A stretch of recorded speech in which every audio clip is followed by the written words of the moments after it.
अरे चुप कर, बहू आ चुकी है, उसके सामने ये सब बातें बोलने की जरूरत नहीं है, नहीं तो बेवजह गुस्सा होगी और घर सिर पर उठा लेगी। सास दमयंती जी अपनी छोटी बहन मालती से बोली। बहू वैभवी को घर में घुसते देखकर सास दमयंती जी चुपचाप बैठ गई। वैभवी ने घर में घुसते ही मौसी सास को देखकर उन्हें प्रणाम किया और उनके हाल चाल पूछने लगी। बस बहू, मेरे हाल चाल तो ठीक ही है, पर तुम्हारे घर की स्थिति ठीक नहीं लग रही। देखो ना, जीजी को कह रही हूँ हमारे साथ रामेश्वरम जाने के लिए, लेकिन ये जाने को तैयारी नहीं हो रही।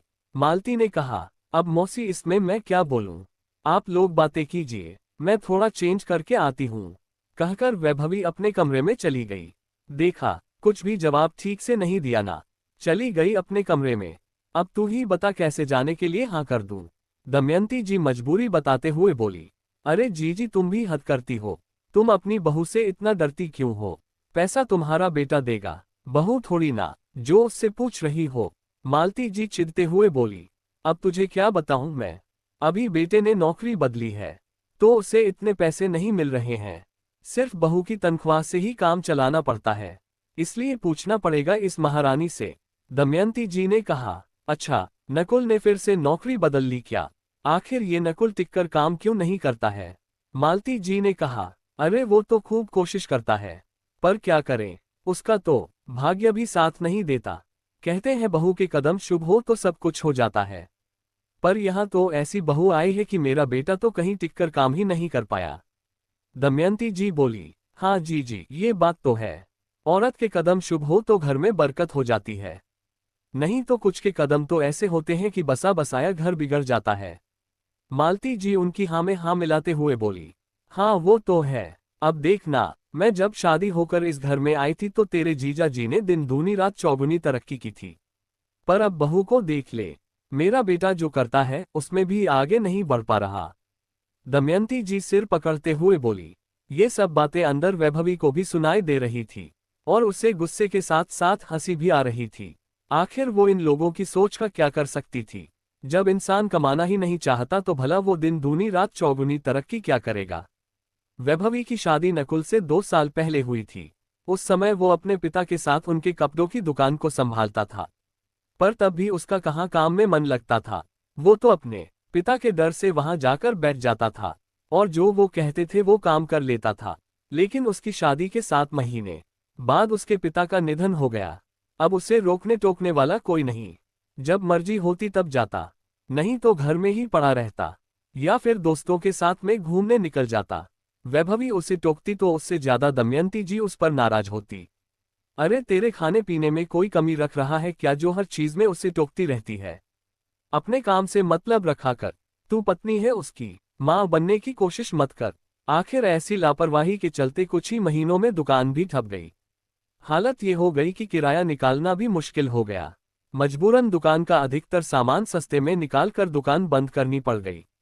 अब बची कुची सेविंग भी धीरे धीरे खत्म होने लगी। तब दमयंती जी ने नकुल को नौकरी करने के लिए कहा, पर वो भी एक जगह टिककर काम करे तब ना। उसने अपनी पहली नौकरी तो सिर्फ 3 दिन में ही छोड़ दी, ये कहकर कि ऑफिस वाले उसके साथ सही से व्यवहार नहीं करते। जब 1-2 बार फिर ऐसा हुआ तब घर के खर्चों के लिए वैभवी ने खुद ही नौकरी ज्वाइन कर ली, ये सोचकर कि घर तो चलाना ही है, यूं घर छोड़कर जाना कोई हल नहीं होता। लेकिन एक बात थी कि वैभवी ने पैसे टिकों का हिसाब अपने पास ही रखा, उसे नकुल या दमयंती जी के हाथ में नहीं दिया। बस इसी बात पर दमयंती जी को चिढ़ होती थी कि वैभवी एक एक पैसे का हिसाब किताब रखती थी। और अब तो रिश्तेदार भी नकुल के काम धंधे को लेकर ताना मार जाते थे, जो उनसे बर्दाश्त नहीं होता था। अब ठीकरा किसी के सिर तो फोड़ना ही था, तो बहू सबसे आसान लक्ष्य होता है ठीकरा फोड़ने के लिए।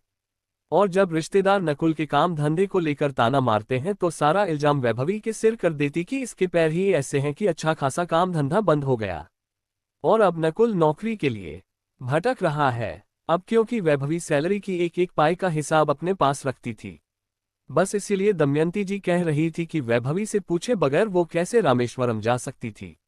आखिर पैसे तो वैभवी ही देती। खैर थोड़ी देर बाद बाहर से नकुल की आवाज आई। उसकी आवाज आते ही वैभवी सोचने लगी कि आखिर आज ये इतनी जल्दी कैसे आ गए, कहीं यहां भी नौकरी तो नहीं छोड़ दी। बड़ी मुश्किल से तो इस जगह नौकरी मिली थी, वो भी उसके बॉस ने सिफारिश लगाई थी तब। जब वो निकलकर बाहर आए तब नकुल दमयंती जी और मालती जी को बता रहा था। अरे क्या बताओ मम्मी, मेरा तो दिमाग ही खराब हो गया है। ये ऑफिस वाले तो बहुत परेशान करते हैं, इसलिए आज तो सिर दर्द का बहाना करके चला आया। अरे बेटा, अब कोई नौकरी पर रख रहा है तो ऐसे ही बैठे बैठे सैलरी थोड़ी ना दे देगा, काम तो करना ही पड़ेगा। मालती जी ने कहा, अरे तो सैलरी दे रहा है तो क्या जान ही ले लेगा। अच्छा हुआ जो जल्दी घर आ गया, अब थोड़ा आराम कर ले, फिर सोचना क्या करना है। दमयंती जी ने बीच में ही कहा, अरे मम्मी सोचना क्या है, मैंने तो डिसाइड कर लिया है कि मैं यहाँ से रिजाइन दूंगा और फिर कुछ दिन दोस्तों के साथ बाहर घूमने जाऊंगा, ताकि कम से कम मेरा दिमाग तो फ्रेश हो। उसके बाद नई जगह पर नौकरी ढूंढ लूंगा। नकुल अपना प्लान बताने लगा। कोई जरूरत नहीं तुम्हें यहाँ से नौकरी छोड़ने की, कोई बैठे बिठाए सैलरी नहीं देता है, काम तो करना ही पड़ता है, और गलती करोगे तो दो बातें सुननी भी पड़ती है। अब की बार वैभवी बोली, अरे कैसी पत्नी है तू, तेरे पति को ऑफिस वाले परेशान कर रहे हैं, पर उसकी समस्या को समझने की जगह तू उस पर दबाव बना रही है कि वो वहां नौकरी करता रहे। दमयंती जी ने कहा, मम्मी जी इतना भी सिर चढ़ाने की जरूरत नहीं है, हमारे पास कोई लाखों करोड़ों की संपत्ति नहीं है, हमें तो कमाना ही पड़ेगा। अरे एक नौकरी में कमी है, दूसरे में कमी है, पर क्या हर नौकरी में ही कमी है? तो तुम कहना क्या चाहती हो? मैं झूठ बोल रहा हूँ? थोड़े से पैसे क्या कमाने लगी हो मुझे सुनाने की कोशिश कर रही हूँ? नकुल ने कहा, नकुल मैं तुम्हें सुनाने की कोशिश नहीं कर रही हूँ, पर तुम भी तो समझने की कोशिश करो, अब तो अपनी जिम्मेदारी को समझो। वैभवी ने कहा, अरे वाह, थोड़े बहुत पैसे क्या कमाने लगी हो, मेरे बेटे को समझाने लगी हो, थोड़ा बहुत घर में खर्च क्या कर देती है, बस पैसे का घमंड आ गया है। तेरे आने के बाद ही तो सारी कमी हुई है हमारे घर में, नहीं तो पहले क्या कमी थी? तू तो है ही अशुभ हमारे घर के लिए। जब वो कह रहा है कि दूसरी नौकरी ढूंढ लेगा तो पीछे क्यों पड़ी हुई है? दमयंती जी ने चिढ़ते हुए कहा, तो फिर ठीक है ना, दूसरी नौकरी ही क्यों, दूसरी पत्नी भी ढूंढने के लिए कह दीजिए, बिना काम किए ही आपके घर में फिर से बरकत हो जाएगी। आखिर ताली एक हाथ से नहीं बजती है, मैं अपना फर्ज समझकर साथ दे रही हूं तो कम से कम ये भी तो अपना फर्ज निभाएं। लेकिन आखिर यूं ही चलता रहा तो फिर मुझे भी अपनी जिंदगी के बारे में सोचना पड़ेगा। अब सोच लीजिए आप लोगों को क्या करना है। कहकर वैभवी अंदर कमरे में चली गई।